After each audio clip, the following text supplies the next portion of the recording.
BGB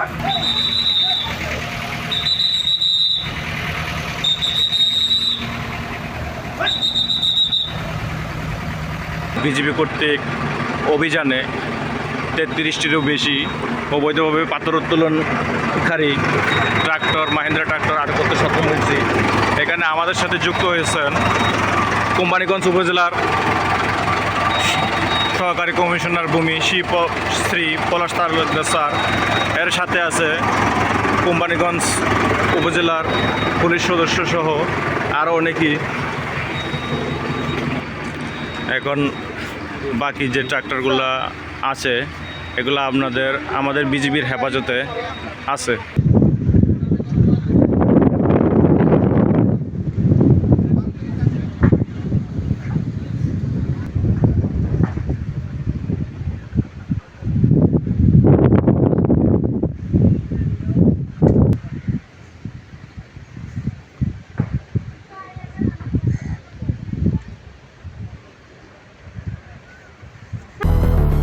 বেশি service ও ফিচারে লেনদেনের সব বিকাশ অ্যাপে সম্ভব।